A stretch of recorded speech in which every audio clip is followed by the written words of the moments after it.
नेपालका प्रथम जननिर्वाचित प्रधानमन्त्री, प्रजातान्त्रिक समाजवादका प्रणेता, जननायक बीपी कोइरालाको 107औं जन्मदिवस।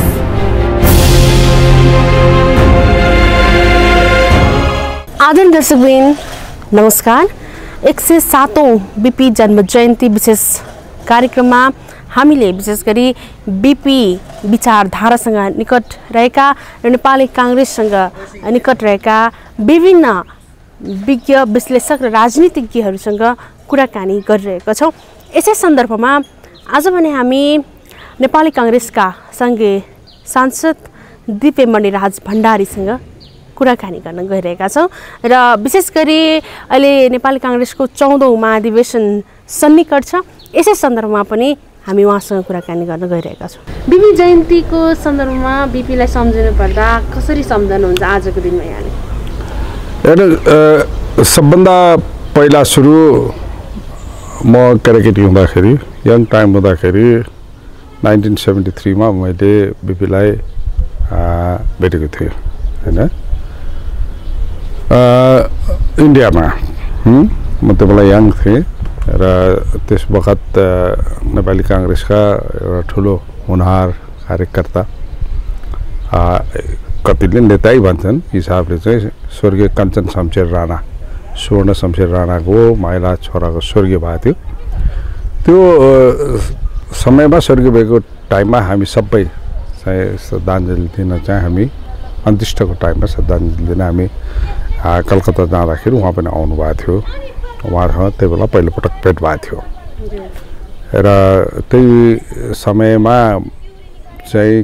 त्यसको 45 दिन अगाडि करिब 45 दिन मेरो बुवा पनि स्वर्गीय भएको कारणले गर्दाखेरि उहाँहरूले मलाई पनि कन्डोलेन्स दिने कुरा गर्नुभयो। त्यो बेला अलि राम्रो कुरा भयो र I was very much impressed. उहाँको पर्सनालिटी, उहाँको कुरा गर्ने तरिका र उहाँले बोलेको कुराहरूबाट चाहिँ I was very much impressed. Impress भएपछि सर्टेन चिजहरू अब त्यो बेला म भरि यङ भर्खर पढाइ गर्दै थिएँ र गर्दै हुँदा उहाँले जुन तरिकाले मलाई कन्डोलेन्स दिनुभयो, कसरी चाहिँ उहाँले युथहरूले चाहिँ भविष्यको कुरामा लानुपर्छ भनेर भन्नुभयो, कुरामा चाहिँ क्वाइट इम्प्रेस्ड होइन। त्यो थियो भने त्यो पछि एकैचोटि जब नेपाल फर्केर आउनुभयो, त्यो पछि चाहिँ एकचोटि हुल्मा भेट भयो भनेदेखि जन्म सङ्ग्रहको टाइममा चाहिँ भेट भयो। भनेपछि त्यो व्यवहारिक घरको व्यवहारिक कुराहरू, किनदेखि हामी त्यो बेलामा चाहिँ 100% पोलिटिक्समा आबद्ध थिएन होइन। त्यहाँ हामी चाहिँ भर्खर स्टुडेन्टबाट निस्केको र बिजनेस व्यवसायमा थिएन, तर हाम्रो चाहिँ नेताहरूसँग चाहिँ सबसँग भेट्ने कुरा गर्ने सनद भएको हुनाले हाम्रो बेला बेलामा चाहिँ भेट हुन्थ्यो र यो प्रकारले जान्थ्यो। र उहाँसँगको भेट हुँदाखेरि एउटा डिफ्रेन्ट किसिमको चाम हुन्थ्यो। हेर्नुहोस्, उहाँहरू मैले त्यस बखतको 4 जना नेता हुनुहुन्थ्यो।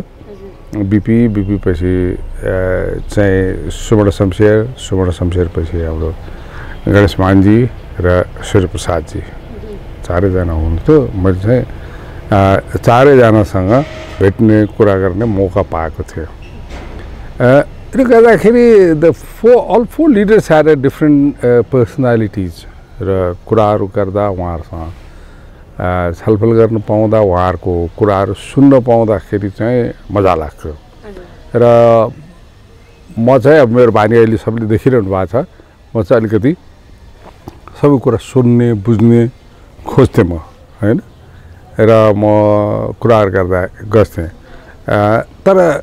पछि आएर जति लामो अरू नेताहरूसँग कुरा गर्नु पाएँ, उहाँसँग चाहिँ त्यति लामो कुरा गर्न पाइनँ मैले हेरौँ। तर 2-4वटा उहाँलाई राजनीतिको बारेमा हाम्रो त्यो बेलाको युवा इन्टरप्रेनर्सहरूले के गर्नुपर्छ, किन उहाँको आफ्नो समाजवादको आफ्नो बेग्लै किसिमको सोचाइ थियो होइन। त्यहाँनिर कसरी गर्नुपर्छ, देश विकासमा कसरी जानुपर्छ र हामीले कुन लेभलसम्म चाहिँ चाहिँ पुँजीवादको कुरामा पनि कति बेरसम्म चाहिँ जानुपर्छ भन्ने कुराहरूमा चाहिँ उहाँले आफ्नो भन्नुहुन्थ्यो। र बीपीको लाइफमा 2 चिज थियो हामीले हेर्दाखेरि। उहाँ गान्धीवादी हुनुहुन्थ्यो इन्डियामा बसेर इन्डियामा पढेर हेर्नुहुन्थ्यो उहाँले गान्धीवादलाई अँगाल्नु भएको थियो भनेदेखि उहाँले चाहिँ कतिसम्म चाहिँ मार्क्सवादको पनि उहाँले अध्ययन गर्नुभएको थियो हेर्नुहोस् मार्क्सवादको पनि अध्ययन गर्नुभएको थियो यो उहाँको समाजवादको कुरा गर्दाखेरि झलकहरू आउँछन् भने पछि उहाँको जुन यो जयप्रकाश नारायण लोहियाजीहरूको उहाँहरूसँगको सङ्गतले गर्दाखेरि उहाँले डिफ्रेन्ट कन्सेप्टले चाहिँ समाजवादलाई लेख्नुभएको थियो हेर्नु र अहिले उहाँको नेपालमा साँच्चीकै समाजवादको कुरा उहाँको चिन्तन अनुसारको समाजवादको कुरा गर्न सक्नुहुने व्यक्ति भने हाम्रो प्रदीप गिरिजी मात्रै हुनुहुन्छ र प्रदीप गिरीले उहाँको जुन बारेमा भन्नुहुन्छ सुन्न आनन्द लाग्छ हेर्नु म व्यवहारिक आस्पेक्टमा बिबीको समाजवादको मैले अन्डरस्ट्यान्ड गरेको चाहिँ समाजवादको कुरामा उहाँको बारेमा सोद्धाखेरि मलाई चाहिँ के लाग्छ भने जब हामीले जनतालाई केन्द्रबिन्दु बनेर चाहिँ आर्थिक विकासको कुरा गर्छौँ भनेदेखि साँच्चीकै त्यो जनताको आवश्यकता के हेर्नु त्यो जनतालाई सरकारले दिनुपर्ने चिज के हो र नेतृत्व वर्गले देशमा विकासको कसरी लानुपर्छ भन्ने कुरामा उहाँले सोचेको हुन्थ्यो खालि एक्जाम्पल दिन्छु अहिले नेताहरूले पनि कहिलेकाहीँ भाषण गर्नुहुन्छ भाषण गर्नुहुँदाखेरि चाहिँ सधैँ चाहिँ हलोको कुरा किसानको कुरालाई चाहिँ एउटा फोकस गरेर राख्नुहुन्छ भनेदेखि त्यस बखत more than 90% of the Nepalese people were dependent on agriculture. त्यस कारणले उहाँले त कृषि विकास नै कसरी अगाडि लाने भन्ने एउटा इक्जाम्पल दिएर गर्नुभएको थियो हेर्नु आज म तपाईँलाई भन्छु when we are talking about चाहिँ लेट 50s early 60sहरूको टाइमको बखत उहाँहरू चाहिँ सत्तामा सानो समय भए पनि सत्तामा हुँदा पर्दाखेरिको कुराहरू गर्दाखेरि र अहिले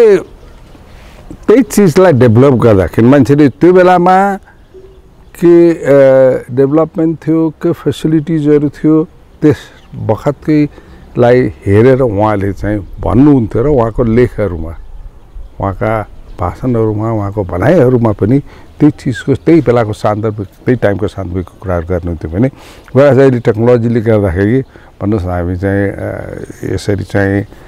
घरमा टेलिभिजन गर्ने तपाईँको चाहिँ अब भिजुअलबाट धेरै चिज गर्न सक्ने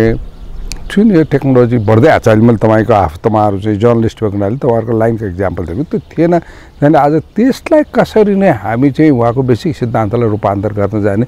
सोच्नु सक्नुपर्ने थियो र अर्को चिज बिबीमा विकास जब हामी चाहिँ विकासको एउटा कुरा सामाजिक दृष्टिकोणले चाहिँ आर्थिक विकासको देशलाई उच्चल गर्ने भन्ने लिएर जाने कुरा छ उहाँको दूरदर्शिता प्रजातन्त्रको बारेमा चाहिँ यस्तो थियो कि मान्छेले कसरी साँच्चैको प्रजातन्त्र महसुस गरोस् होइन जनतालाई जब प्रजातन्त्र आइसकेपछि प्रजातन्त्रको चाहिँ भोग जनताले लिएर पाओस् भन्ने उहाँको सोच थियो होइन र अर्को कुरा उहाँहरूको त्यस बखत पनि अलिकति सुरुमा मैले हेर्दाखेरि चाहिँ राजदरबारसँग खटपट भयो हेर्नुहोस् राणाजीहरूसँगको आन्दोलन भएपछि राजदरबारसँग खटपट भयो किनभनेदेखि राजदरबारको चाहिँ शाही परिवारहरूले सम्झे कि हाम्रो गुमेको सम्पत्ति चाहिँ हाम्रो फिर्ता आयो भन्ने सोचे हेर्नुहोस् उनीहरूले तर उनीहरूले राष्ट्रिय ढुकुटी राष्ट्रिय सम्पत्तिहरूमा आफू खुसी गर्न पाऊँ भन्ने सोचाइ थियो भनेदेखि बिपी र नेपाली कङ्ग्रेसले चाहिँ समय के भनेदेखि यो कुनै पनि व्यक्ति अथवा एउटा परिवारको गएको सम्पत्ति खोसेको फिर्ता आएको होइन होइन कुनै चिज भनेको चाहिँ कुनै व्यक्तिगत सम्पत्तिहरू कहिले अधिकरण गरे हुन्छ सरकारले कहिले कसैले चाहिँ रोक्का गरेको हुन्छ त्यो होइन यो जनतालाई चाहिँ एउटा प्रजातन्त्र आएको हेर्नुहोस् एउटा आन्दोलनबाट चाहिँ प्रजातन्त्र आएको र सरकार भन्नु र राजा भन्नु भनेको चाहिँ जनतापरि उत्तराधिकारी हुन्छन् भन्ने कुरामा चाहिँ सोच्नुपर्छ भन्ने उहाँहरूले भन्नुहुन्थ्यो। किनभनेदेखि एभ्री रिभोल्युसन पछिको चेन्जको कुरा गर्दाखेरि तपाईँको जहाँ जहाँ राजाहरू थियो त्यो सबै चिजहरू हेर्दाखेरि सबै ठाउँ संवैधानिक राजतन्त्रहरू भएर उनीहरू पनि जनताप्रति काउन्टेबिलिटी हुनुपर्छ। त्यसले गर्दाखेरि सधैँ यो तपाईँको आर्थिक लाभको कुरामा तपाईँको पावरको कुरामा यस्तो चिजमा सधैँ राजाहरूको अन्डरस्ट्यान्डिङ र जनताको प्रतिनिधिहरूको अन्डरस्ट्यान्डिङमा फरक परेन। त्यसमा विशेष गरेर नेपाली कङ्ग्रेसभित्र स्वर्गीय मातृका प्रसाद कोइरालाको चाहिँ राजाहरूसँग गर्ने राजासँग मिलेर गर्ने भन्ने पक्षमा थियो भनेदेखि बिपी सुवर्ण शमशेर गणेश मानजी तर सूर्यप्रसादजीहरूको चाहिँ त्यसो होइन। राजाको पनि आफ्नो स्थान हुन्छ, आफ्नो ठाउँ हुन्छ, नियमित स्वीकार्ने हुनुपर्छ। सुवर्णजीले जुन चाहिँ आर्थिक अनुसन्धान गरिसकेपछि आर्थिक अनुशासनमा चाहिँ कसरी बस्नुपर्छ भन्ने कुरामा चाहिँ उहाँहरूले ल्याउनु भएको हुँदा बिपीहरू सबै मिलेर त्यसमा हुनुपर्छ भन्नुभयो। अनि त्यसपछि उहाँ मात्रै होइन कि उहाँ सँगसँगै भएका सबैजना परिवारहरू, नेताका परिवारहरू भयो, नेताका आफन्त भयो, नेताका श्रीमती भयो, नेताका छोरीहरू भयो, यिनीहरू सबै पनि आफ्नो अनुशासित रूपमा हुनुपर्छ र त्यागको भावना हुनु पर्यो भन्ने चाहिँ हुनुपर्छ। किनभने म तपाईँलाई के भन्छु भने गणेशमानजीको कुरामा मङ्गला आमा आफै पनि राणाकालमा चाहिँ एउटा चाहिँ क्रान्तिकारी नेत्री हुनुहुन्थ्यो। त्यस कारणले उहाँ एकजना मात्रै राजनीतिमा देखिनुहुन्थ्यो होइन। दुःख उहाँहरू सबैले पाउनु भएको थियो आफ्नो तरिकाले। तर त्यसबाहेक चाहे सुशीला आमाको कुरा गरौँ, चाहे सुवर्णजीको रानी साहबको कुरा गरौँ, चाहे श्रीप्रसादजीको श्रीमतीको कुराहरू गरौँ, उहाँहरू कहिले पनि पोलिटिक्समा अगाडि आउनु भएन, देखा पर्नु भएन। भेरी सिम्पल आफ्नो आफ्नो उहाँहरूको लाइन थियो होला। चाहे जस्तो सुशीला आमाको म्युजिकमा इन्ट्रेस्ट हो, डान्सेसमा इन्ट्रेस्ट थियो। मलाई सुवर्णजीको श्रीमतीको चाहिँ रानी साहबको चाहिँ एउटा राम्रोसँग सबैसँग पब्लिक रिलेसनमा चाहिँ राख्ने, सबलाई आफ्नो गर्ने चाहिँ थियो भनेदेखि सूर्यप्रसादजीको श्रीमती चाहिँ आफ्नै धर्ममा मैले लागेर आफ्नो जिन्दगी बिताउनुहुन्थ्यो भने एउटा पाँचमा बिपीको भाइहरू, चाहे तपाईँ केशवको कुरा गर्नुहोस्, केशव कोइरालाको, चाहे तपाईँ तारिणी कोइरालाको कुरा गर्नुहोस्, चाहे तपाईँ गिरिजाप्रसादको कोइरालाको कुराहरू चाहिँ आफ्नो आफ्नो तरिकाले प्रजातन्त्रलाई सहयोग गरे तापनि पावर सेयरिङमा उहाँहरूलाई के अरे बिपीले कहिले पनि इन्भल्भ गर्न दिनु भएन होइन। किनभने त्यस सालको 7 सालदेखि नै गिरिजाप्रसाद चाहिँ एउटा युनियन लिडर र तपाईँको एउटा आफ्नै तरिकाको छवि भएका नेता भए तापनि उहाँले सत्तामा कहिले पनि आउँदैन, सहयोगीको रूपमा लिनुभयो। तर कहिले पनि उहाँलाई आफ्नो पार्टीमा जुन 2015 सालमा एकचोटि सबैले चाहिँ गिरिजाप्रसाद कोइरालालाई चाहिँ उहाँले गरेको त्याग, उहाँ मजदुरको नेता भएको सबै कारणले चाहिँ उसमा अप्पर हाउसमा ल्याउनुपर्छ भनेको कुरामा पनि उहाँले मान्नु भएन र आउनु दिनु भएन। भनिसकेपछि त्यसरी एउटा नेताले आफ्नो अर्का परिवारहरू सबैलाई राजनीतिमा आउनु दिने आफू हुँदा चाहिँ उहाँले त्यो रोक्नु भयो। एक चिज त्यो थियो भनेदेखि अर्को चिज बिपीको हेर्दाखेरि बिपीसँग त्यस बखत धेरै मधेसका नेताहरू पनि इन्भल्भ हुनुहुन्थ्यो राजनीतिमा इन्भल्भ। चाहे रामनारायण मिश्रको कुरा गरौँ, चाहे भद्रकाली मिश्रका कुरा गरौँ, चाहे हाम्रो चाहे तपाईँका थारूहरूमा परशुराम चौधरीका कुरा गरौँ, चाहे यो मयनान निधिका कुराहरू गरौँ, मखेश्वर बाबु, धेरै नेताहरू हुनुहुन्थ्यो जो चिज पनि एउटा राम्रो चाहिँ पोलिटिक्समा इन्भल्भ गराउनुहुन्थ्यो र मधेसतिर चाहिँ जुन नेपाली कङ्ग्रेसको पकड थियो त्यो एकदम अति नै उत्तम थियो। त्यस्तै गरी चाहिँ बिपीको सँगसँगै आदिवासी जनजातिहरूलाई उहाँले कहिले पनि छोड्नुहुन्न थियो हेर्न। आदिवासी जनजातिहरूलाई कहिले पनि छोड्नु, तपाईँले आज हिस्ट्री हेर्नु भनेदेखि बलबहादुर राईहरू जस्तो, भुक्रम नेवाङ जस्तो, तपाईँको देवान सिंह राई जस्ता, बुझ्नुभएन, त्यसपछि मिनबहादुर गुरुङ जस्ता चाहिँ बखानबार जस्तै यस्ता कतिपय तपाईँको जनजाति नेताहरू हुनुहुन्थ्यो उहाँहरू सबैलाई पनि उहाँले सँगालेर राख्नुहुन्थ्यो र त्यो बेलामै बिपीले एउटा जुन चाहिँ समानुपातिक हिसाबबाट सबैलाई संलग्नता गर्नुहुन्थ्यो त्यो गर्नुहुन्थ्यो तर यङ जेनेरेसन्सहरूलाई ट्यालेन्ट अनुसार चाहिँ आफ्नो ट्यालेन्ट अनुसार चाहिँ उहाँले चाहिँ रेस्पोन्सिबिलिटीहरू पनि त्यो बेलाको भन्नुहोस् न रेस्पोन्सिबिलिटी त्यो बेलाको मन्त्रीमण्डल भनेको सबै यङ जेनेरेसन बिपी नै 44 वर्षको हुनुहुन्थ्यो र जम्मै यङ जेनेरेसनका मान्छेहरूलाई पनि उहाँले चाहिँ अपर्च्युनिटी दिनुहुन्थ्यो र काम गराउनुहुन्थ्यो र उहाँले डिक्टेटरसिप र अर्को चाहिँ साउथ एसियामा त्यो बेलाको रोगहरू हेर्दाखेरि चाहिँ यो करप्सन को लागि इन्भल्भ हुन्छ भनेर उहाँ यो भ्रष्टाचारको विरोधको निम्ति भ्रष्टाचार चाहिँ कन्ट्रोल गर्नको निम्ति धेरै कामहरू उहाँले गर्नुहुन्थ्यो त्यस कारणले उहाँले दरबारलाई पनि नाजायज फाइदा उठाउनु दिनुहुन्न थियो हेर्न र दरबारलाई पनि व्यापार गर्नु दिने दरबारका मान्छेहरूलाई पनि अति अनुचित फाइदा लिने चाहिँ दिनुहुन्न उहाँ के भन्नुहुन्थ्यो कि पद हुनु पर्यो कि व्यापार हुनु पर्यो भन्दा र त्यस बखत मैले बिजनेस कम्युनिटीहरूसँग उहाँको राम्रो सम्बन्ध थियो विशेष गरी उहाँहरू विराटनगरबाट आउनुभएको हुनाले विराटनगरका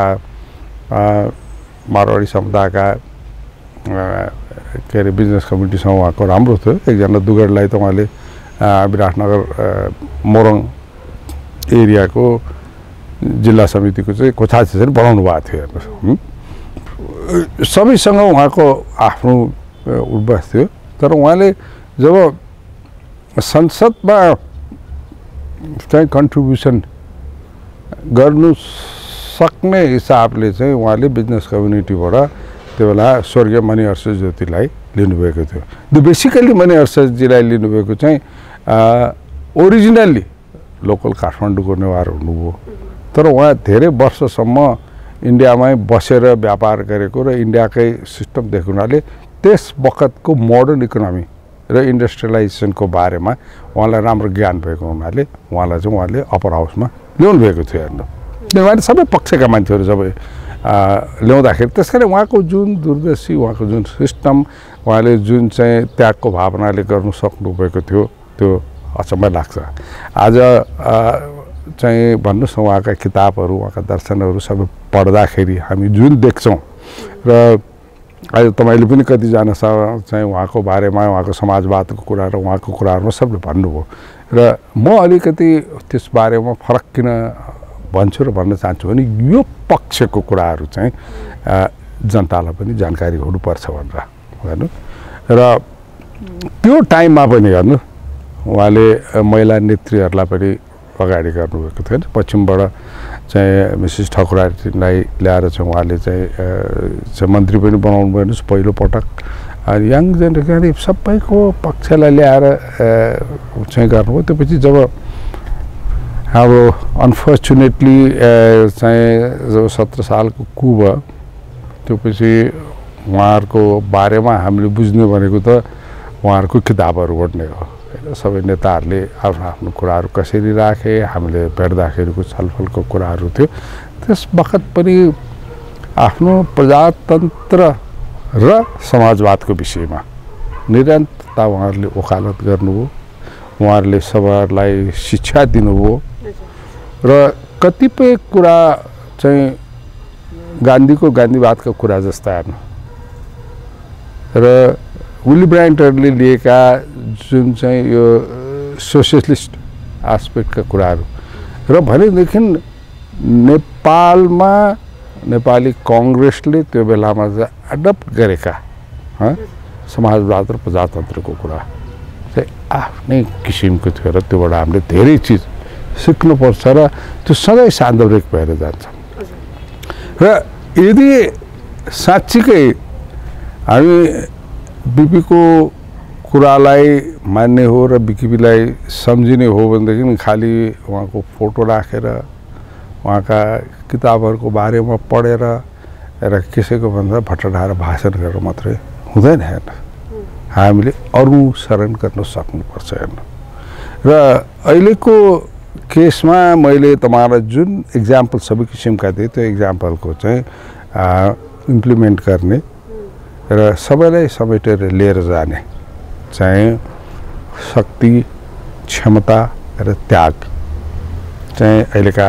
नेपाली कांग्रेसको नेताहरूमा जागरण हुनुपर्छ हेर्नु यो वाज अ स्टेटमेन्ट अहिलेसम्म हामीले चाहिँ उहाँको रिप्लेसमेन्ट पाउन सकेका छैनौँ हेर्नुहोस् आफ्नो आफ्नो तरिका नेताहरू सबैको गुणहरू थिए र अहिलेका भएका अर्का पनि आफ्नो आफ्नो कुराहरूमा उहाँहरूको गुणहरू छ तर उहाँसँग जुन चिज त्यो थिएन त्यस कारणले गर्दा उहाँले जुन देख्नुभयो त्यो बेलामा कि उहाँ जाने बेलामा जुन देख्नुभयो एक व्यक्तिबाट चाहिँ यो सबै चिज नहुने र पार्टीलाई चाहिँ धरातल पर्न सक्ने सहयोग पर्न नसक्ने भएको कारणले गर्दाखेरि उहाँले गणेश मानजी कृष्ण प्रसाद भट्टराई र गिरिजाबाबुलाई चाहिँ जोइन्ट तीनजनाको जोइन्ट चाहिँ लिडरसिपमा चाहिँ पार्टी सञ्चालन गर्नु भनेर छोडेर गइदिनु भयो हेर्नु है र उहाँको काम गर्ने शैलीमा डिफरेन्स अफ ओपिनियन चाहिँ पटक पटक चाहिँ गणेश मानजीसँग बहुत काम त्यो पछि कतिपय इस्युबाट सुवर्णजीसँग पनि जहाँ आन्दोलनमा थियो भनेदेखि कतिपय इस्युमा काम गर्ने कुरामा चाहिँ उहाँको सूर्य प्रसादजीसँग पनि डिफरेन्स अफ ओपिनियनहरू थियो हेर्नुहोस् उहाँको आफ्नो दौतरको त्यो बेलाको राजनीति गर्ने किनभनेदेखि गणेश मानजीको त्याग गणेश मानजीको चाहिँ बिपीसँगको विश्वास बिपीले भनेको कुरामा कन्भिन्स गर्ने आफ्नो कुरा थियो भनेदेखि सुवर्णजी र Surya Prasad also very highly educated र वेल कनेक्टेड वेल एक्सपोज नेताहरू थिए हेर्नुहोस् त्यसले गर्दाखेरि उहाँहरूको पनि आफ्ना विचारहरू हुन्थेन तर पनि जहाँसम्म जब पार्टीको अन्तिम निर्णय र पार्टीको चाहिँ इच्छाको निम्ति जुन छ पार्टीको विकासको निम्ति हुन्छ र देशमा चाहिँ जनताको विकास हुने गर्ने काममा उहाँहरू सबै एक हुन्थ्यो अब सानोतिना डिफ्रेन्सेसहरू कुराहरू काम गर्दा हुन्थे त्यो कुराहरू चाहिँ हामीले पढेको इतिहासका किताबहरू उहाँहरूले बनाएका किताबहरूबाट धेरै चिजबाट चाहिँ हामीले त्यो कुराहरू देख्छौँ हेर्नुहोस् कारणले मलाई के लाग्छ भने आजका नेताहरूले हामी जब आफ्नो समाजवादको कुरामा अगाडि बढाउन चाहन्छौँ बिपीले दिएका आदर्शहरूमा चाहिँ हामी फलो गर्न चाहन्छौँ भनेदेखि हामीमा सबभन्दा पहिला सुरु त्यागको भावना हुनु पर्यो र हामीमा कसरी हामी सहमति भएर लिएर जाने भन्ने कुरा हुन्छ किनभनेदेखि हामीका यो प्रजातन्त्र नेपाली कांग्रेसको नेतृत्वले प्रजातन्त्र ल्याएको 2007 साल भनेपछि नियरली 70 इयर्स भइसक्दा पनि साँच्चै प्रजातन्त्र र यो प्रजातन्त्रले गर्दा जनताले पाउनुपर्ने आर्थिक सुविधाको कुरा विकासको कुराहरू असम्भावित ल्याउन सकेको छैनौँ किनभनेदेखि जब हामीले त्यो पछिको हेरो डिस्टर्बेन्सेसको कुराहरू त्यो पछि हामीले आम निर्वाचित सरकार बिपीको नेतृत्वमा भएको आम निर्वाचित सरकार माथि भएको प्रहारहरूले गर्दाखेरि चाहिँ पाएका जुन पञ्चायत व्यवस्थाको कुरा त्यो पछि हामी कहाँ 46 सालको आन्दोलन पछिको आएको 48 सालमा आएको तपाईँको एउटा प्रजातान्त्रिक सरकार जुन टिक्नु सकेन विभिन्न कारणले बस इन्टरनली एक्सटर्नली सब कारणले चाहिँ टिक्न नसक्दाखेरि चाहिँ भोगेका चिजहरू त्यसपछि फेरि चाहिँ कम्युनिस्टहरूको आन्दोलनको सँगसँगै आवश्यकता भएपछि जब चाहिँ तपाईँको राजाले फेरि चाहिँ तपाईँको अधिकार जति एकीकृत गर्नु खोजेर जनतालाई दिन नसकेको फेरि 46 सालको तपाईँको 62 सालको चाहिँ जुन जनआन्दोलनको कुरा आयो दोस्रो जनआन्दोलनको कुराले गर्दाखेरि र त्यो पछिको चाहिँ सबै खिचडीको हिसाबको चाहिँ राजनीति कुरा गर्नु खोज्दाखेरि हामीले अहिलेसम्म विकास गर्न सकेको छैनौँ हेर्नु र अहिलेको सन्दर्भमा पनि कम्युनिस्टहरूले चाहिँ जुन नाराले जुन तरिकाले चाहिँ भोट पाए जनताले चाहिँ एक पार्टीले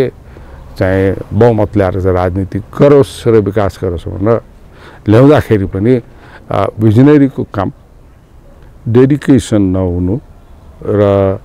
एक आपसमा एकता र त्यागको भावना नहुँदाखेरि चाहिँ कम्युनिस्टहरूले पनि केही देशमा विकासको कुरा गर्न सकेन। यसमा अझै आफू 2.5 वर्षदेखि म सांसद भएर बसेको छु र यो चिजमा जुन हामीले देख्यौँ, जुन हेरौँ र जुन भोग्यौँ, त्यो सब चिज हेर्दाखेरि चाहिँ हामी कहाँ चाहिँ बिपीको आदर्श, बिपीले भन्नुभएका कुराहरू, बिपीले लेख्नुभएका कुराहरू, बिपी सोच्नुभएको कुराहरू चाहिँ सबै सान्दर्भिक छ। हेर्नु, चाहे हामी इकोनोमिक डेभलपमेन्टको कुरा गरौँ, चाहे हामी चाहिँ केन्द्रबिन्दु जनतालाई राखेर विकासको कुरा गरौँ, चाहे हामी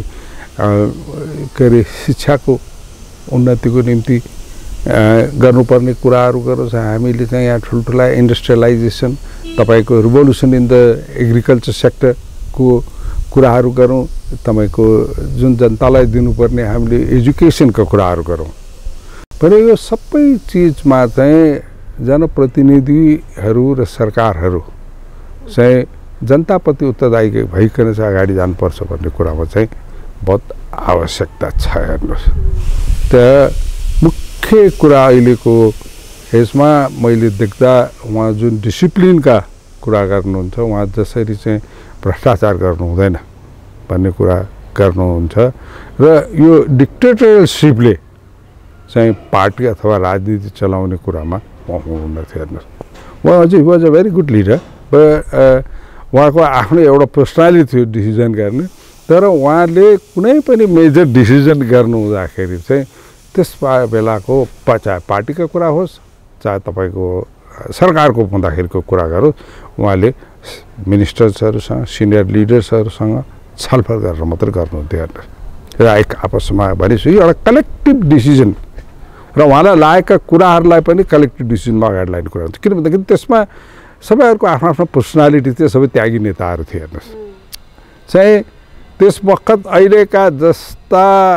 चाहिँ व्यक्तिगत स्वार्थमा हुनेका अथवा चाहिँ तपाईँहरू जो नेता हुन्छ, जसले चाहिँ पदमा बसेको हुन्छ, उनीहरूका चाहिँ अरूहरू चाहिँ एउटा सम्मानका साथ मानेर भन्दा पनि व्यक्तिगत स्वार्थ के पाउँछ भनेर आठपरिया जस्तो चाहिँ थिएन। हेर्नुहोस्, लट अफ डिफरेन्स। र हामीले अहिलेको नेताहरूले मैले जे जति अहिले भने, अरू हाम्रा साथीहरूले पनि भन्नुहुन्छ, मभन्दा सिनियर नेताहरूले पनि भनेको हुन्छ, सबैले एउटा कुरा के सोच्नुपर्छ भने हामी जे बोल्छौँ त्यही गरौँ र जे गर्न सक्छौँ चाहिँ हामी त्यही बोलौँ। हेर्नु, किनभनेदेखि हामी साँच्चै बिपीको या सुवर्णजीको या गणेश मानजीको सबैको हामीले चाहिँ कदर गरेर जाने हो भनेदेखि चाहिँ हामीले जनताप्रति जवाफदेही भएर इमान्दारी त गर्नुपर्छ। त्यो चिज उहाँहरूको थियो, त्यस कारणले चाहिँ अहिले आवश्यकता त्यो देख्दैछु म। त्यहाँदेखि त्यही सोच्दा अगाडि गयो भने समग्र रूपले देशको विकास पनि हुनसक्छ। एकातिर पार्टीहरूमा चाहिँ उहाँ, किन बिपी एउटा पार्टीको मात्रै नेता होइन, एउटा लाइन थियो पार्टीको। हेर्नुहोस्, तपाईँले उहाँले पढ्दाखेरि जुन मार्क्सवाद पढ्नुभयो, गान्धीवाद पढ्नुभयो, त्योबाट उहाँले धेरै के अरे एजुकेसन पाउनुभयो, शिक्षाहरू पाउनु, धेरै चिज गर्नुभयो। तर उहाँ न मार्क्सवादी हुनुहुन्थ्यो न गान्धीवादीको 100% फलो गर्नुभएको थियो उहाँले। यी सबै राम्रा कुराहरूलाई लिएर उहाँले आफ्नै एउटा किसिमको चाहिँ उत्पन्न समाजवादमा कुरा ल्याएको हुनाले उहाँलाई राष्ट्रिय अन्तर्राष्ट्रिय सबै स्तरबाट चाहिँ उहाँलाई मान्यता दिन्थ्यो। हेर्नुहोस्, उहाँले जुन तरिकाले इन्टरनेसनलको नन अलाइनमेन्ट मुभमेन्टको चिजमा जुन उहाँले आफ्ना धारणाहरू राख्नुभयो, जुन चिजबाट चाहिँ उहाँले इन्टरनेसनल भर्खर सुरु भएको बेलाको नन अलाइनमेन्ट मुभमेन्टको निम्ति चाहिँ कोअर्डिनेसन गर्ने कुराहरू गर्नुभयो। हेर्नु, र उहाँले जुन तरिकाबाट चीनसँग एउटा क्लोज कन्ट्री चीनसँगको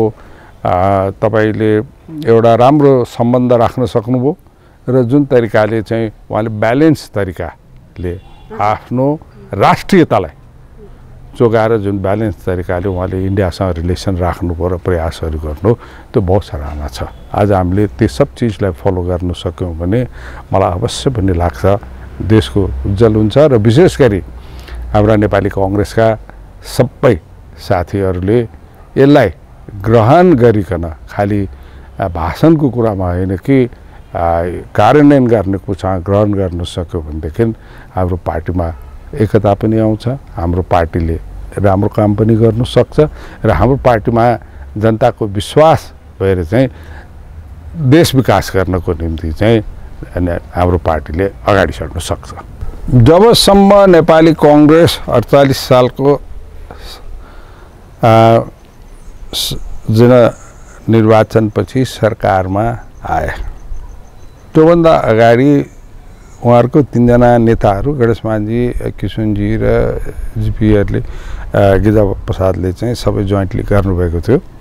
त्यो गर्दाखेरि पनि उहाँहरूको कतिपय इस्युमा चाहिँ डिफ्रेन्सेसहरू भएको हामीले देख्छौँ, तर पनि इम्प्लिमेन्टेसन गर्ने कुराहरूमा उहाँहरूको कलेक्टिभ डिसिजन हुन्थेन है। तर 48 साल पछिको जब हाम्रो चाहिँ नेपाली कांग्रेस जब सत्तामा गयो, सत्तामा गइसकेपछि त्यसबारेमा अलिकति डिफ्रेन्सेस ओपनेर आयो। हेर्नु के आयो भनेदेखि गिरिजा प्रसादजी सरकारमा हुनुहुन्थ्यो भने किशनजी चाहिँ पार्टी चलाउनुहुन्थ्यो। हेर्नु र उहाँहरू के भन्नुहुन्थ्यो भनेदेखि पार्टी चलाउने र सरकार चलाउने भने टु डिफ्रेन्स थिङ। र सरकारलाई पार्टीले चाहिँ गाइडलाइन्स मात्रै दिने हो, कन्ट्रोल गर्ने होइन भन्नुहुन्थ्यो। भनेदेखि पार्टीले चाहिँ गभर्मेन्ट भने चाहिँ पार्टीको हो, त्यहाँदेखि पार्टीको लाइन अनुसार चाहिँ जानुपर्छ भन्ने थियो। नेभरदलेस सुरुवातमा चाहिँ त्यस सरकारले सुरुवातमा जुन कार्यक्रमहरू ल्याए, तपाईले आर्थिक विकासका कामहरू गरे, तपाईका धेरै कानुनहरू तपाईले सब नियमित गर्ने कुराहरूमा that was a golden era for the development of Nepal थियो। हेर्नु तर भित्री उहाँहरूका असमिति थियो। हेर्नुहोस् त्यसमा चाहिँ यस्तो भयो कि एउटा तपाईको सरकारको नीति तथा तेस्रो नीति तथा कार्यक्रमको कुरा गर्दाखेरि चाहिँ सर्टेन सांसदहरूले त्यसको विरोधमा भोट गरे। त्यसले गर्दाखेरि त्यो सरकार टल्यो। हेर्नु सरकार गयो, त्यो बेलामा चाहिँ नेपाली कांग्रेसभित्र 36 र 74 भन्ने आयो। हेर्नु which was a disaster for the democracy in the country. Tapalai is a disaster for the economic development of the country, and definitely it affect a lot for a long run for the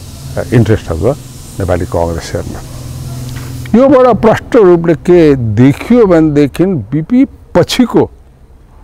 जुन नेतृत्वहरू थियो त्यसले collective decision गरेन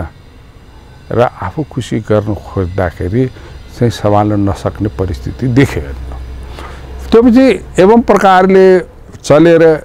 गयो। अब देशमा द्वन्द्व आयो, तपाईको सेक्युरिटीका कुराहरू आयो, कतिपय चीजमा तपाईका दरबार र दरबारसँग संलग्न व्यक्तिहरूले चाहिँ आफ्नो अथोरिटी कम भएर गएको, आफूले पाउने फेसिलिटिजहरू कम भएर गएको, निराश बनायो। सबै चीजले गर्दाखेरि असहयोग हुने कुराहरू आयो। तपाईलाई इन्टरनेसनल इन्फ्लुएन्सहरू बढ्दै गयो। यो सबै चीजले गर्दाखेरि र प्रतिपक्षको चाहिँ जुन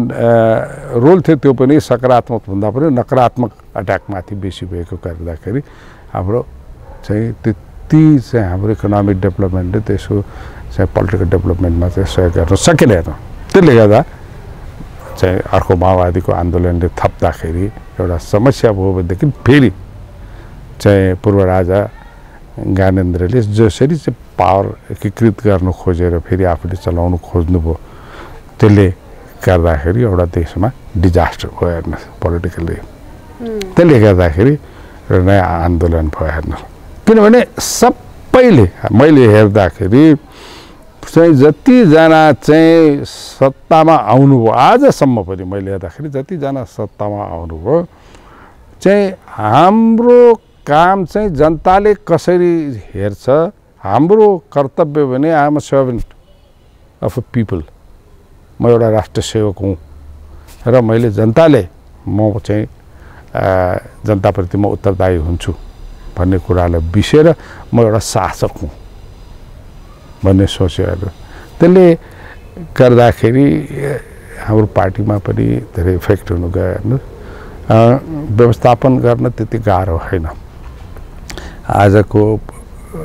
चाहिँ तपाईको फेसिलिटिजहरू अनुसार, आजको दौरानमा जति चाहिँ व्यवस्थापनमा आउन सक्ने केन्द्रीय नेताहरू हुन सक्ने केन्द्रीय समितिमा आउन सक्ने विभिन्न समय most of the people are educated people हेर्नुहोस् राम्रो एजुकेसन पाएको छ कतिजना राम्रो एक्सपिरियन्स पाउनुभएको साथीहरू छ सबैले चाहनु भयो र मूल्य र प्रजातन्त्रको मूल्य र मान्यता समाजवादको मूल्य र मान्यतालाई चाहिँ हामीले अगाडि बढायौँ भनेदेखि हामी अगाडि जान सक्छौँ तर दुर्भाग्यपूर्ण यो हुन सकेन र आजको दिनमा पनि मलाई के लाग्छ भनेदेखि चाहिँ यो चाबी आसँग भएपछि अथवा नेपाली बनाइमा र डाडु पनि आफ्नो हातमा भइसकेपछि चुलाबाट खाना बाँड्ने तरिका चाहिँ आफ्नै तरिकाबाट हुन्छ सोच चाहिँ मानसिकता चाहिँ हाम्रो नेतृत्व वर्गमा सत्ता लिइरहेको नेतृत्व वर्गमा त्यो देखिएको छ त्यो चाहिँ एउटा देशको निम्ति प्रजातन्त्रको व्यवस्थाको निम्ति र डेफिनेटली चाहिँ पार्टीको व्यवस्थाको निम्ति पनि एउटा दुःखलाग्दो कुराहरू हो र योबाट हामी चाहिँ उन्मुख हुन जरुरी छ हेर्नुहोस् आज मैले जुन देखिरहेको छु कि हामीले जहाँसुकै भाषणमा जान्छौँ जुनसुकै हामीले कार्यक्रमहरू गर्छौँ हामी नेताहरू बिपी सुवर्णजी गणेशमानजी तपाईँको के अरे गिरिजाबाबु अथवा तपाईँ सुशील कोइरालाहरू सबैको फोटोहरू राखेर चाहिँ हामी चाहिँ भाषण गर्छौँ हेर्नु है र उहाँहरूलाई मालार्पण गर्छौँ भनेको मुख्य कुरा उहाँहरूलाई गर्ने उहाँहरूको फोटोलाई मात्र होइन क्या उहाँहरूले लिएका सिद्धान्तहरू उहाँहरूले हामीलाई सिकाएका कुराहरूलाई चाहिँ हामीले चाहिँ अनुसरण गर्न सक्नु पर्थ्यो र हामीले जनतालाई चाहिँ त्यो कुराहरू चाहिँ रूपान्तर गर्न सक्नु पर्थ्यो त्यो आज हामीले सकिरहेको छैनौँ त्यसले गर्दाखेरि हामीमा अप्ठ्यारा कुराहरू देखिरहेको छन् र मलाई आशा लाग्छ कि छिटै भविष्यमा चाहिँ हामीले यो ओभरकम गर्न सक्छौँ अब तपाईँले अहिले भन्नुभएको कुरामा चाहिँ हामीले जुन देखिरहेको छौँ हाम्रो नेतृत्व वर्गमा अहिले देशमा जुन हामी महामारीले एउटा जुन आफ्नै अप्ठ्यारो पारामा बसेका छौँ हामी जस्तो नेताहरू जनताको मर्मको निम्ति चाहिँ जनताको घर दैलो गएर काम गर्नुपर्ने जनताको भावनाहरू बुझिकन उनीहरूलाई कसरी सहयोग गर्न सक्नुपर्ने र आवश्यकताहरूसँग उहाँहरूलाई सबै भन्नुहोस् न चाहे कोभिडको कुरा गरौँ चाहे हामी बाढी पीडितको कुरा गरौँ चाहे तपाईँको एजुकेसनका कुराहरू जहाँ पनि पत्ताभङ्ग भइकन हामीले जे गर्न सक्नुपर्ने कुरामा हामीले सकिरहेको छैनौँ हामी केवल हाम्रा तपाईँहरू जस्तो अगाडि क्यामेरामा भाषण गर्ने आफ्नो फेसबुकमा भाषण गर्ने आफ्नो कुरा राख्नेमा केन्द्रित छौँ र विशेष गरी म कस्तो देख्छु भनेदेखि नेपाली काङ्ग्रेसको कहिलेकाहीँ एउटै सब्जेक्टमा चाहिँ आदरणीय सभापतिज्यूको एउटा स्टेटमेन्ट आउँछ त्यो सँगसँगै प्रवक्ताको अर्को स्टेटमेन्ट आउँछ त्यो सँगसँगै चाहिँ संसद दलको चाहिँ चिफ व्हिपको एउटा आफ्नो चाहिँ स्टेटमेन्ट आउँछ र कहिलेकाहीँ कोभिडको कुरा हुँदाखेरि अहिले कोभिडको कोअर्डिनेसन कमिटीको चाहिँ चिफ हुनुहुन्छ हाम्रो सहमहामन्त्री चाहिँ उहाँको आफ्नो आउँछ त्यो मात्र होइन कि एउटा फेरि विज्ञप्ति नोटिस भनिकन चाहिँ मुख्य सचिवको आफ्नो एउटा आउँछ हेर्दाखेरि कहाँ छ व्यवस्थापन कहाँ छ अनुशासन कहाँ चाहिँ हामी चाहिँ सबैसँग सहमति सहकार्य गर्ने कामहरू छ हेर्नु त्यसो मात्रै नभइकन चाहिँ पार्टीभित्रै भएका हाम्रा चाहिँ अरू चाहिँ पार्टीभित्रै भएका चाहिँ संस्थापन इतर भनेको पार्टीका नेताहरूको पनि आफ्नो आफ्नो इन्डिभिजुअल किसिमका कुराहरू आउँछन् आफ्नो बेसिक कुरा र जनतालाई दिनुपर्ने कुराहरूमा एकै किसिममा नेपाली काङ्ग्रेसका कुराहरू आएन भनेदेखि हामी सबलाई अप्ठ्यारो पर्छ किनभनेदेखि द पिपल गेट कन्फ्युज त्यसले गर्दाखेरि नेपाली काङ्ग्रेस के सधैँ टुटेर बस्ने हो कि फुटेर बस्ने हो कि आफ्नो कार्य गर्नु नसक्ने हो कि भन्ने कुरामा चाहिँ जनताले सोचेको हुन्छ त्यस कारणले यी सब कुरामा चाहिँ हामी सुध्रिनु पर्ने बहुत जरुरी छ हेर्नुहोस् बेसिक कुरा र हामी अनुशासित हुनुपर्ने कुरामा छ भनेदेखि मेन कुरा भनेदेखि हामी जे पनि गर्छौँ पार्टीका विधि पार्टीका विधान र सबैसँग सहकार्य र तपाईँहरूलाई पार्टीभित्र भएका सबै पक्षका चाहिँ कुरालाई समेट्न सक्ने, अल्पमतलाई अँगालो हालेर लिएर जान सक्ने हिसाबले हामी अगाडि बढ्यौँ भनेदेखि अवश्य पनि हाम्रो भविष्य हुनेछ। हामीले जनतामाथि चाहिँ न्याय दिन सक्छौँ र जनतामा सेवा गर्न सक्छौँ। हुन्छ, अन्तमा तयारी के छ हैन, त्यो अबको नेतृत्व विशेष गरी अब युवालाई पनि जोड्नुपर्छ भन्ने खालको कुराहरू पनि आइरहेछ काङ्ग्रेसमा। के सुझाव दिनुहुन्छ यी सबै कुराहरूलाई जोडेर? हो, आज नेपालको पुराना इतिहासको कुराहरू गऱ्यौँ भनेदेखि सधैँ युवाले नै नेतृत्व सुरु गरेको देखिन्छ। चाहे बिपीको कुरा गरौँ, चाहे गणेश मानजीको कुरा गरौँ, चाहे मनमोहनजीको कुरा गरौँ, चाहे तुलसीलालको कुरा गरौँ र अहिले बोल्नुभएका कतिपय चाहिँ अहिलेका हाम्रा चाहिँ सहकर्मी साथीहरू जति चाहिँ हाम्रै जेनेरेसनका सबै नेताहरू हुनुहुन्छ, सबैहरूले चाहिँ युवाकै टाइममा चाहिँ आफ्नो राजनीति सुरु गर्नुभयो र नेतृत्व पनि दिन सक्नुभएको देखिन्छ। तर अब पोलिटिक्समा भइसकेपछि त्यो कन्टिन्युटी भइरहेको देख्छ होइन।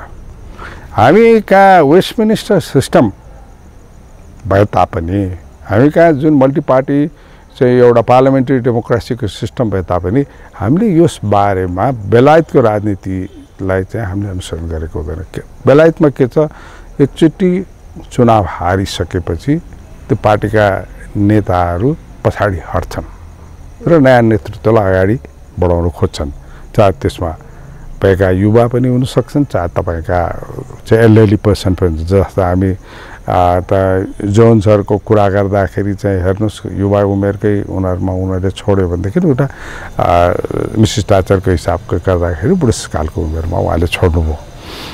भनिसकेपछि एकातिर त्यो छन् भनेदेखि अर्को तपाईँको ठुलो डेमोक्रेटिक सिस्टम भएको देश भनेको चाहिँ युनाइटेड स्टेट्स हो। युनाइटेड स्टेट्समा पनि एकचोटि चाहिँ जब मान्छेहरू चाहिँ पार्टीको रेसबाट हट्छ भनेदेखि, पार्टीभित्र नै प्रेसिडेन्ट हुने रेसबाट हट्छन् भनेदेखि उनीहरू साइडलाइन लागेको हुन्छन्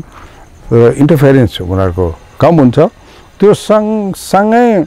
कतिपय नेताहरू त फेरि चाहिँ यो प्रेसिडेन्टसिपमा अगाडि आउने यो गर्ने चिजहरू हुँदैन हेर्नु अमेरिकामा। तर when we come to the politics of South East Asia, हेर्नुहोस् हामीलाई यो साउथ इस्ट एसियाको पोलिटिक्सको कुरा गर्दाखेरि चाहे हामी इन्डियाको कुरा गरौँ, चाहे तपाईँ बङ्गलादेशको कुरा गरौँ, चाहे पाकिस्तानको कुरा गरौँ, चाहे हामी श्रीलङ्काका कुरा गरौँ, यो सबै चिजमा चाहिँ एउटा म्युजिकल चेयर जस्तो चाहिँ त्यही नेताहरू र त्यही नेताका परिवारहरूको चाहिँ चेन्ज भइराख्ने। त्यसले गर्दाखेरि नेपालको पोलिटिक्समा पनि के फरक छैन, हेर्नु के फरक छैन। र अहिलेको परिस्थितिमा हामी कहाँ के छन् भनेदेखि इन्डियाको र हामी कहाँ कुरा गरेर अथवा बङ्गलादेश र हामी कहाँ चाहिँ पोलिटिक्सको कुरा गर्दाखेरि उहाँहरू पनि सब धेरै चाहिँ आन्दोलनबाट आएका भन्नुहोस् न। अहिले एउटा नयाँ वेबबाट चाहिँ इन्डियाका चाहिँ मान्य प्रधानमन्त्रीज्यू एउटा आफ्नो पोलिटिक्सले तपाईँको इन्डियाको चाहिँ स्वतन्त्रपछि गणतन्त्रपछि चाहिँ आएको एउटा नेतृत्ववर्गको हो। उहाँले आफ्नै किसिमले लगिरहनु भएको छ भन्दाखेरि अहिले पनि अडवानीहरू जस्तो होइन नेताहरू चाहिँ पोलिटिक्समा हुनु छ, एक्टिभ हुनु, तर देहात भने सकेपछि हाम्रोमा पनि हो आवश्यकता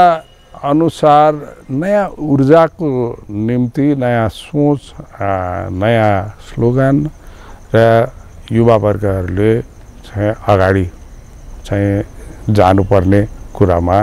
म पनि एग्री गर्छु। तर हामी कहाँ के छ भने हिजो जुन कुरामा चाहिँ नेतृत्व वर्गले गर्नुभएका कामहरू थियो, जस्तो नेतृत्व वर्ग गिरिजाप्रसाद कोइराला सभापति पनि हुँदा प्रधानमन्त्री पनि हुँदाखेरि जुन कुराहरू चाहिँ ठिक भएन, उहाँले गरेका कुराहरूका क्रिटिसिजम भएको थियो हेर्नु, त्यसको निम्ति चाहिँ नेतृत्व चाहिँ हाम्रो अहिलेको सभापतिज्यू आदरणीय मान्य शेरबहादुर देउपाजीले लिनुभयो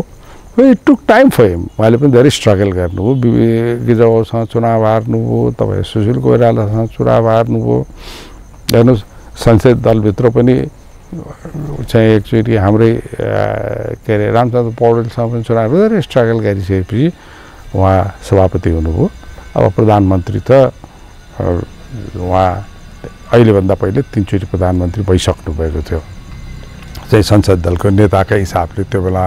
एकपट्टि पहिला सुरुको पटकमा उहाँ आफू निर्विरोध आउनुभयो,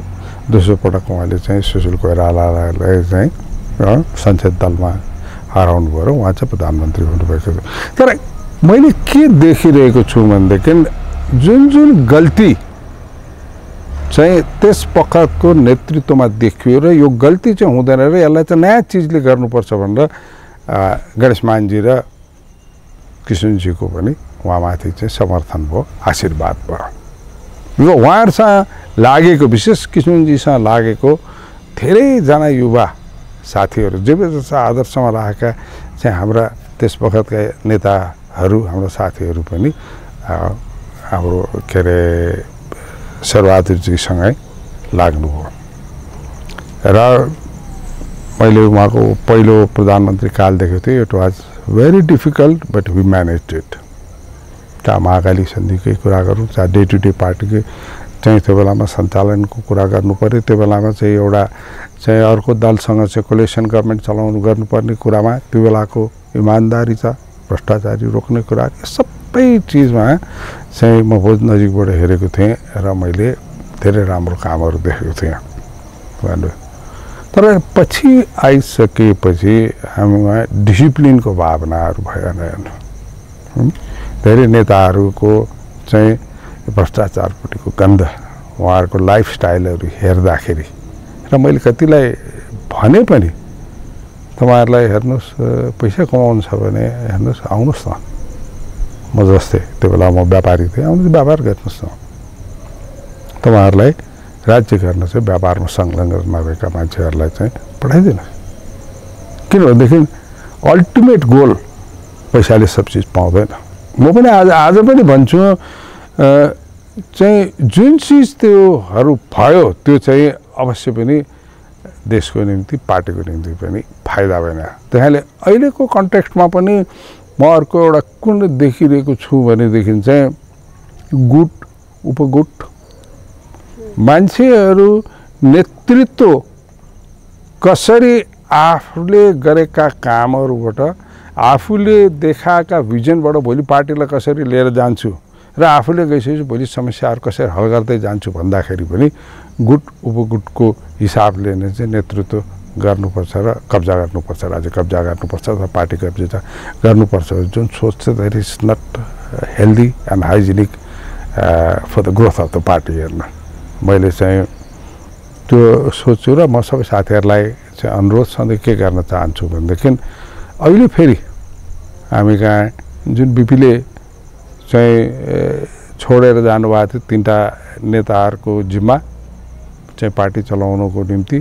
अहिले पनि त्यो अहिले सान्दर्भिक देखाएको छु। किनभनेदेखि हामीको एउटै स्टेटमेन्ट चाहिँ पार्टी चलाउन सक्ने कोही देखेको छैन। त्यहाँले कलेक्टिभ डिसिजन होस् हैन। र यस्तो खाले चाहिँ ग्रुप आयो, त्यो ग्रुपभित्रै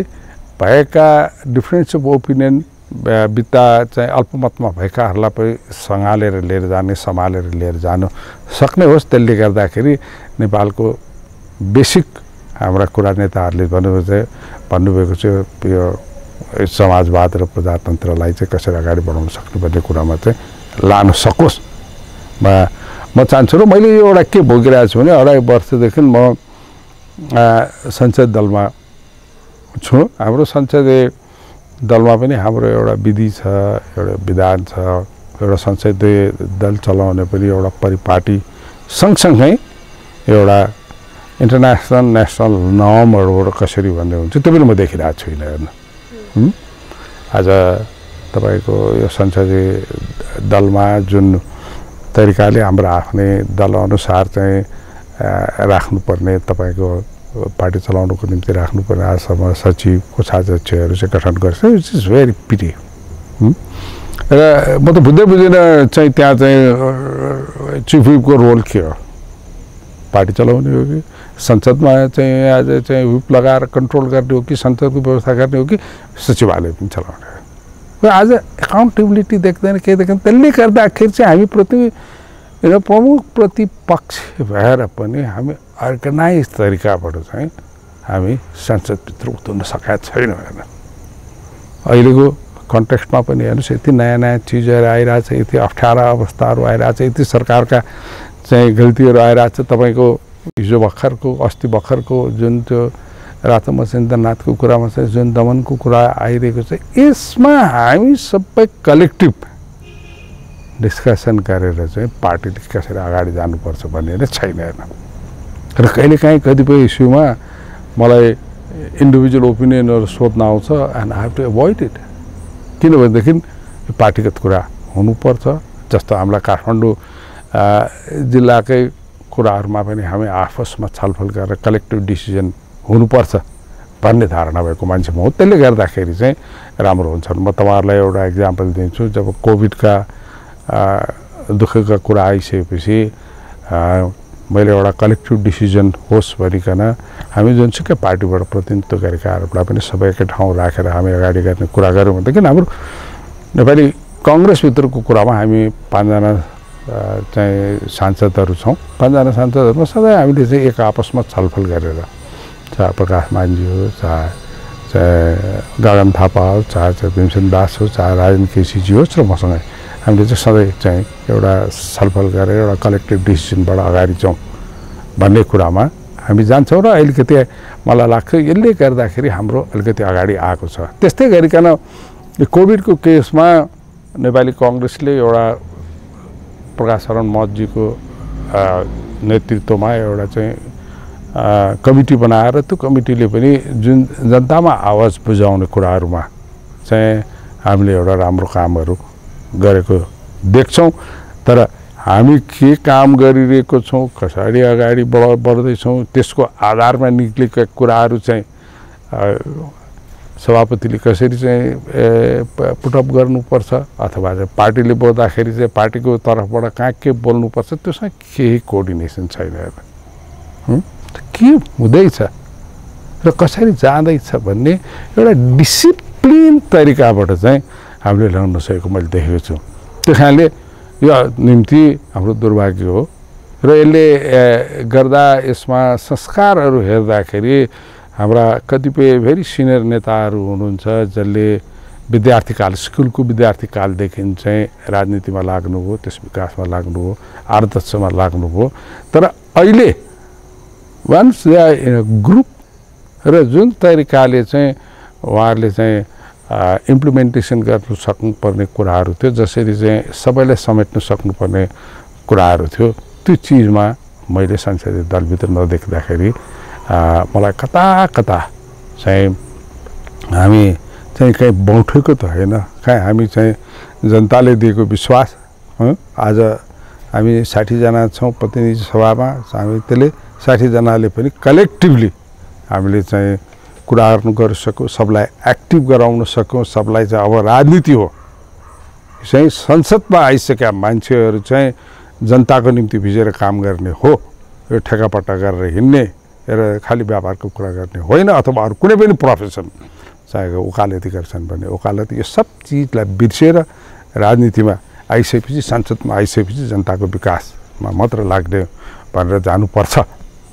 भन्ने चाहिँ मेरो मूल्य मान्यता हो। र त्यही आदर्शलाई र त्यही अनुशासनलाई बसेर जाने गर्दाखेरि 14 महाधिवेशन अब कहिले हुन्छ त ठेगान छैन। 14 महाधिवेशनको तयारीको निम्ति जुन तरिकाले आफ्नो नेपाली कङ्ग्रेसको मान्य मूल्य विधि विधानहरूको अनुसार चाहिँ जानुपर्छ भन्ने कुरा चाहिँ कतिपय चिजहरू चाहिँ हामीले बाधा अड्कन फुकाउनु पर्ने सिस्टम प्रजातन्त्रमा पनि छ, पार्टीभित्र पनि छ। तर त्यो चिज कहिले लागू हुन्छ भने संसदभित्र पनि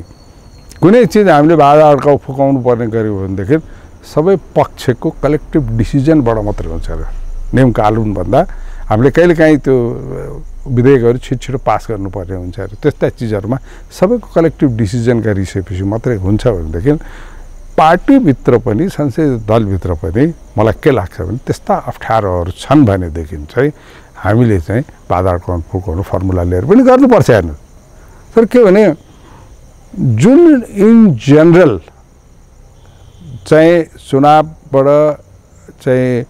सभापति भएका अथवा चुनावबाट जितेर महामन्त्री भएका जुनबाट चाहिँ एउटा चाहिँ सत्तामा पुगेका पार्टी सञ्चालन गर्नको निम्ति पाएको चिजलाई हामीले कदर गर्नुपर्छ हेर्नु।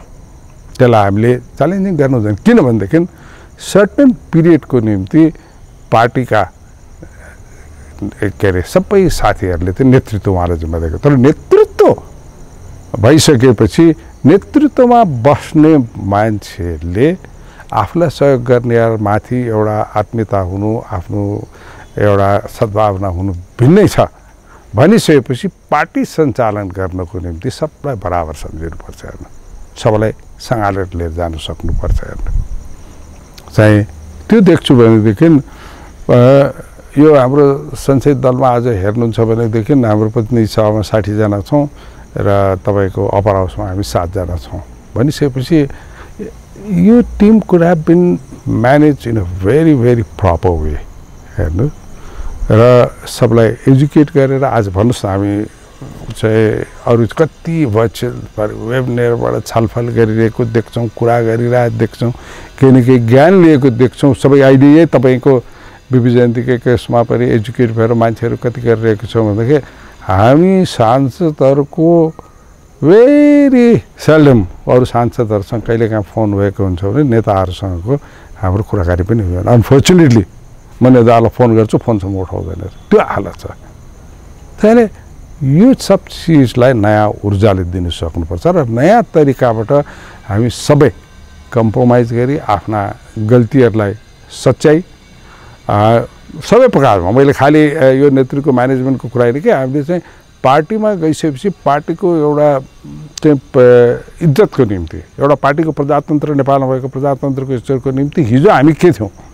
त्यो बाइकीलाई सबै छोडेर हामी अहिले नेपाली काङ्ग्रेसको सांसद हुन देखाउनुपर्छ र नेपाली काङ्ग्रेसको निम्ति हामी आएको भन्ने कुराहरू चाहिँ हुनुपर्छ र त्यो अनुसार चाहिँ हामीले अगाडि गर्न सक्यौँ भनेदेखि अवश्य पनि हाम्रो 14औं महाधिवेशनमा एउटा नयाँ ऊर्जा हुन्छ। 14औं महाधिवेशनमा धेरै चाहिँ नेतृत्व वर्गमा युवाहरू आउन सक्नुहुन्छ उहाँहरूको नयाँ जोस हुनसक्छ र अवश्य पनि बिस्तारै फेज आउट गर्दै जान्छ किनभनेदेखि हाम्रो के अरे पार्टीको विधान अनुसार चाहिँ हामीले चाहिँ बुढाहरू नपाउने यसो नपाउने भने तर एउटा चिज चाहिँ के हुन्छ भनेदेखि सबैले आत्मसाच गरेर चाहिँ हिजोको आफूले गरेका क्रियाकलापहरू अघि नै भन्ने आज हामी बिपी जयन्तीको सम्बन्धमा बिपीको आदर्श र विकासको कुराहरू गरेपछि चाहे उहाँको परिवारकै मान्छेहरू किन नहोस् चाहिँ सबैले हामीले त्यो अनुसरण गरेको छैनौँ है र हामीले हिजो चाहिँ व्यक्तिगत स्वार्थका निम्ति अगाडि बढ्यौँ र हाम्रो आफ्नो परिवारलाई बचाउनको निम्ति आफूलाई राजनीति भनेको चाहिँ केवल सत्ताले र स्रोतले मात्रै राजनीतिमा बस्नु सक्ने भन्ने जुन सोचाइ भएकाहरूले चाहिँ तपाईँको फन्ड एकुमुलेट गर्ने तपाईँको विभिन्न तरिकाबाट चाहिँ पावरमा मिसयुटिलाइज गरेर चाहिँ पार्टीमा राजनीतिमा अगाडि बढ्न सक्छ भन्ने सोचलाई चाहिँ त्याग्नुपर्छ किनभने इन अ लङ रन म तपाईँलाई भन्छु नेपालको राज संस्थासँग सधैँ पावर पनि थियो स्रोत पनि थियो हैन तर अल्टिमेटली के हो जनताकै जित भयो। It might take some time तर के भनेदेखि भोलि हामीका पनि त्यो आउँछ नि हेर्न त्यही गरिकन यो सब मामलामा चाहिँ हामी चाहिँ एउटा डिसिप्लिन भएर एउटा नयाँ तरिकाबाट जानु सक्यौँ भनेदेखि हामी चाहे सत्ता पक्षमा हौँ चाहे प्रतिपक्षमा हौँ हामीले एउटा ठोस कदम लिएर अगाडि बस्नु सक्छौँ र हामीले चाहिँ अहिलेकै सन्दर्भमा भन्दा पनि हामी एउटा भेरी स्ट्रङ प्रमुख प्रतिपक्षको हिसाबले हामी जान सक्छौँ एक चिज र अर्को कुरा एउटा प्रमुख प्रतिपक्ष भइसकेपछि कतिपय सरकारको आवश्यकता भएको निर्णयहरूमा सरकारसँग छलफल गर्ने कुरामा सरकारमा जनताको आवाज पुर्याउने कुरामा चाहिँ प्रमुख प्रतिपक्षको नेताहरूको पनि ठुलो रोल हुन्छ। यस सन्दर्भमा पनि प्रमुख प्रतिपक्षका नेताले पनि चाहिँ छलफल गर्नुपर्छ। सबैलाई जसको जुन कुरामा ज्ञान छ तिनीहरूसँगको एउटा सामूहिक विचार उनीहरूको सामूहिक निर्णयलाई लिएर चाहिँ अगाडि बढ्नुपर्छ। आदरणीय दर्शकबिन 107औं बिपी जयन्तीको सन्दर्भमा आज हामीले नेपाली काङ्ग्रेसका सङ्घीय सांसद दिव्यमणि राज भण्डारीसँग कुराकानी गऱ्यौँ। हामीले बिपी जयन्तीको सन्दर्भमा विभिन्न व्यक्तित्वहरूसँग कुराकानी गरिरहेका छौँ। यस्तै विशेष प्रस्तुतिको साथ यहाँसँग पुनः जोडिनेछौँ भने अहिलेलाई भने क्यामेरामा ध्रुव अधिकारीसहित म सपना थामीलाई बिदा दिनुहोस्। नमस्कार। नेपालका प्रथम जननिर्वाचित प्रधानमन्त्री, प्रजातान्त्रिक समाजवादका प्रणेता, जननायक बीपी कोइरालाको 107औं जन्मदिवस।